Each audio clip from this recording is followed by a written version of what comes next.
the kind of mindfulness as a meditation exercise is very important, because it develops your kind of the strength of your mind to be mindful.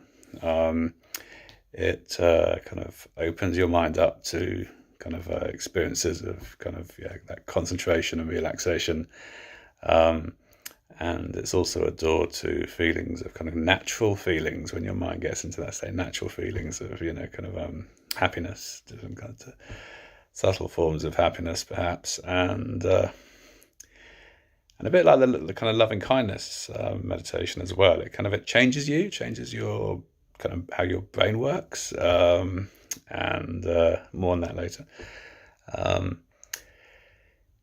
And mindfulness in meditation and mindfulness applied in kind of daily life are two complements. They're two kind of elements of, because they're kind of in Buddhism, the Eightfold Noble Path, Eightfold Path. So, and it's kind of not either or. It's definitely both. But meditation, kind of the purpose of it really is to develop that strength of mind, particularly through practice. The kind of evidence of that development, and to a certain extent the reward of it, are states of kind of concentration.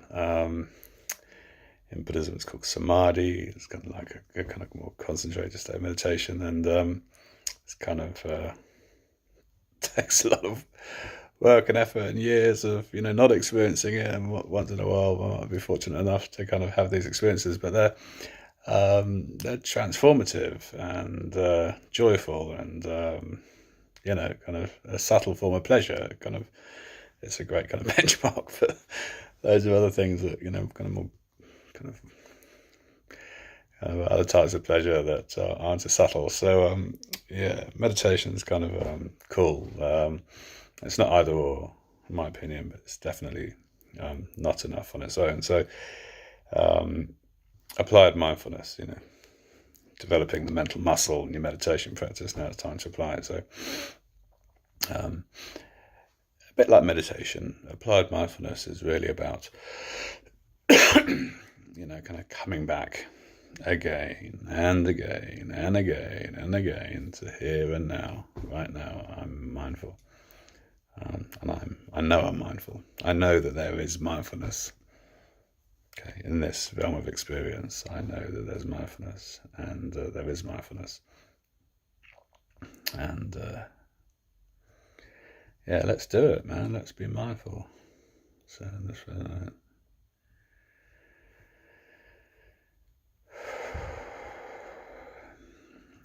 breathe. It's kind of nice thing to do. Just breathe mindfully, just daily life, and see mindfully. Kind of watching this, and I'm looking at my phone to see mindfully, and to listen mindfully, and it's not what we're doing. It's kind of the whether the quality of the experience is grounded in the present moment or not. So practicing mindfulness throughout the day is a kind of continual process of kind of catching yourself not being mindful. So it's kind of really frustrating, really, really frustrating, because all I'm kind of is, shit, I'm not mindful. And be mindful. Next thing I know, shit, I've lost it, I'm not mindful. And but that's it. I mean, it's coming back and back, again and again and again. And for me, anyway, when I kind of come back, and if I can kind of reestablish the mindfulness for more than these fleeting moments, kind of, then it's kind of I find myself thinking kind of quite naturally. It's not kind of an effort or anything. Oh, what a relief, I'm back. Yeah, great, awesome, cool. I'm back alive, kind of, and it's great. So, whatever it is, eating slowly is an opportunity to be mindful, exercising, walking, and, if you practice mindfulness, you'll have, I'm sure, figured this out yourself. But there's certain activities that are more conducive to being mindful. Um, so, for example,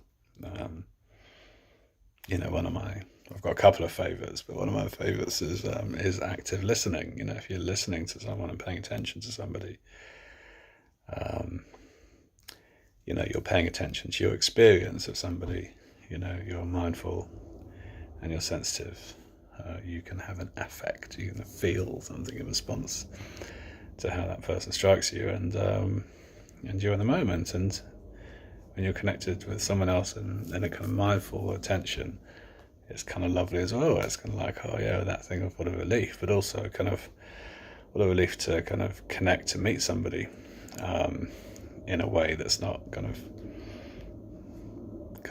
perverted by the personality and the kind of issues and the politics and the fear and insecurity and wanting something or not wanting something, what have you. And just not just a relief. I think what a joy, and to have that sensitivity. If it's kind of positive, like an affectionate type of feeling, or concern, or care about somebody else's well-being, being kind of present and connected is kind of like, I think, it's a deep human need that's kind of met when we're like that. So I kind of, anyway, connecting with people and particularly paying attention and listening, if you're fortunate enough to kind of have the opportunity to develop that. Something counselling is a kind of core counselling skill. It's a kind of great place to be mindful. For me as well, kind of like the kind of movement, expression of how you feel and what you're experiencing through kind of movement is another really great way of being mindful. Kind of like that riding a wave thing, but your body's moving with the kind of feelings. It's kind of super cool. So walking, just walking, the sensation of the kind of physical experience of kind of the kind of bottom of your feet on the earth, on the ground, on the floor, whatever, is a kind of great object for mindfulness in day-to-day life. But it doesn't really matter. It can be anything, and you practice that. So that's a kind of that's one element of applied mindfulness. But there's another kind of key kind of way to apply mindfulness in the Buddhist practice, which is the kind of truly kind of therapeutic dimension, of applied mindfulness, and that's to apply mindfulness to what we find difficult feeling, suffering, and that suffering, the resistance to the way things are, the frustration, the wanting to change it, the not wanting to accept how things are in this present moment, the tussle between that, part of your brain that's kind of saying, hey, we've got to get this changed, the way things are right now. Bringing mindfulness to that is, kind of essentially that's the kind of heart of the application of mindfulness, because that's where we understand the root of the suffering that we're experiencing. Because the mind is identifying with, clinging to, seeking to manipulate the way things are. Telling yourself stories in the past and trying to kind of rehearse your way out of the way things are, or kind of fantasize about a future state where things are going to be different, and as if you're kind of somehow going to if you kind of think enough and fantasize enough, that's going to change the quality of the way things are, because you'll get from this state to that state. It's kind of anticipatory kind of a thing your brains do, and all the kind of suffering that comes in the kind of gap between the way things are and the way we want them to be. And that's then the object of mindfulness, is like that kind of experience, that kind of suffering. And if you can be mindful of that, those mental dynamics potentially in meditation exercise, but in daily life in particular, it's truly transformative. Like, it's a therapeutic process. You you do two things really. I think I've come to think over time. One is the realm of what you can experience consciously grows, because by definition, you can have some sort of form of frustration, and all the kind of mechanics of your thinking are trying to kind of get out of that state of mind as quickly as possible. So to stay with it means you become familiar with what it feels like to see what frustration feels like without trying to get out of it. It's kind of your tolerance of that experience grows and develops because you're not running away from it. That's remarkable in itself, really remarkable in itself. And you have an experience that says, like kind of like the one I mentioned earlier, the kind of dilemma of, oh my God, I love meditation, but I don't identify as a Buddhist, and don't kind of want to be, worshipping the historical person who started the whole thing as if they were as a kind of a deity. But I'm having to do it so that I can be part of the monastery, and all of that kind of mechanism in your mind.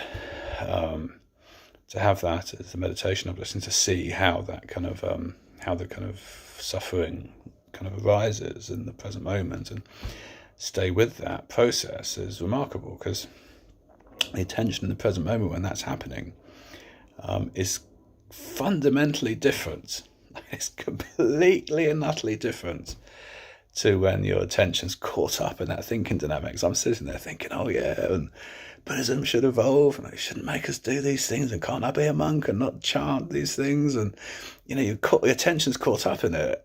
It's a completely different state of affairs than being mindful and kind of applying mindfulness when those kind of thought dynamics and all the associated emotions and all the rest of it kind of swirl in your mind. And the most important thing is that when you're mindful of it, you're kind of starving that dynamic of the fuel that it needs to perpetuate, and it fades out. And you went through to some perspective, and the kind of like the karmic power of that kind of thought process kind of gets weakened, and that drags you less, then drags your attention less into that kind of dynamic in a mindless way, kind of just absorbed in it. And you can tolerate frustration, and then and also the kind of frustration itself fades or weakens over time on a particular issue as you're mindful with it, and you kind of understand in the present moment, there's suffering in my experience, and I'm suffering because there's a desire, and every time my attention is drawn into that, trying to get that desire satisfied, then I'm kind of continuing the dynamic, and in mindfulness, I stay with the kind of root feeling, and I'm dragged into the dynamic less and less, and eventually, kind of calms down, and one experiences some peace, and you don't really care about the, that particular thing. I don't care about it anymore. It's great. Lots of other things that are going to wind me up, but